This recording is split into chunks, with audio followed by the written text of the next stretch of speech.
Hi there.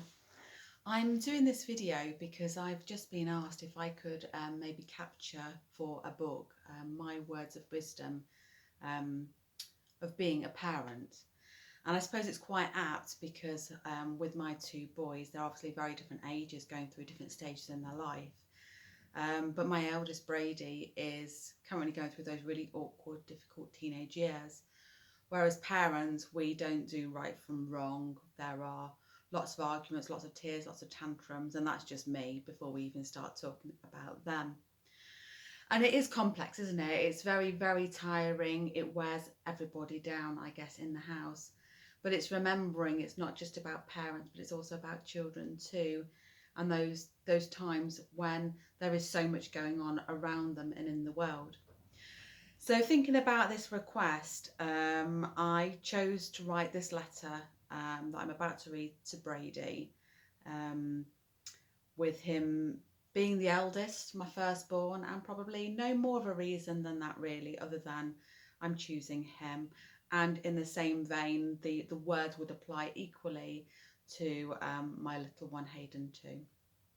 So, here goes. To Brady. Raising a child has always been on my well-oiled Monica agenda. To love a small human being that has been produced out of a wholesome, loving family could be what I can only describe as an aspiration, a dream, if you like. You grow up and are given all this information about life and what it beholds. You're encouraged to think big and reach for the stars. You imagine a life as a barrister, a police officer, a teenager. You line yourself up to be the next best thing, full of this thirst and knowledge for life. But then you become a teenager and the hormones kick in, and oh my goodness, the dynamics of the whole universe change, almost misaligned from anyone else's universe. You begin to challenge and doubt what you once knew, and your self confidence changes and moulds as you face criticism and challenge from others.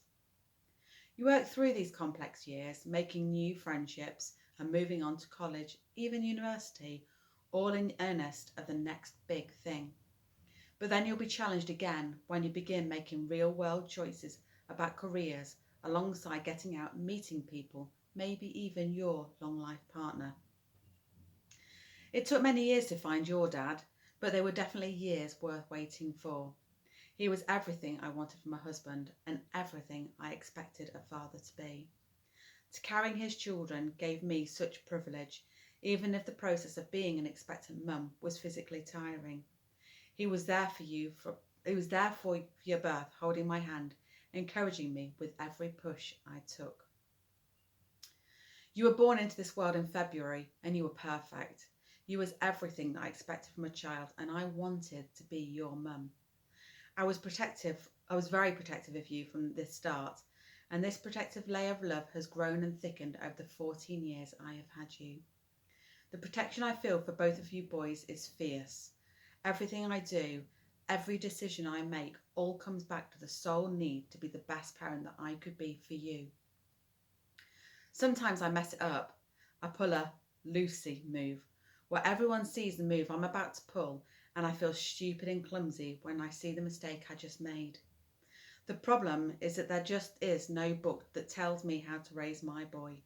My boy that at the age of 11 was diagnosed with autism spectrum disorder and ADHD.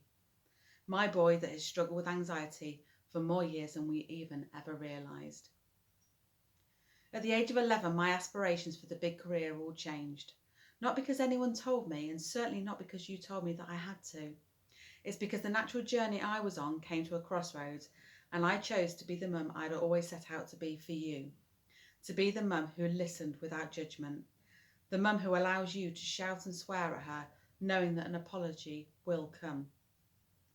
I want to be the mum who spends lots of time working out your feelings and thoughts with you because you can't grasp what it is to have fun or what happy feels like anymore. I want to be the mum that school calls to say something's wrong, and I will instinctively get in my car and come. I want to be the mum who plays cards and drafts with you, but also the mum that helps you prepare a homework plan. Life can become complex sometimes, son, but I am here to hear. I am here for you to push away and then pull back again when you need me. I will always be the mum who tries to get you the help and support you need. All I need you to do is hold on. You struggle to feel sometimes, and sometimes you find it difficult to connect with me. But all I ask is for you to hold on to the rope and know that we've got this together, because I will always be holding the other end. From your loving mum. Thank you.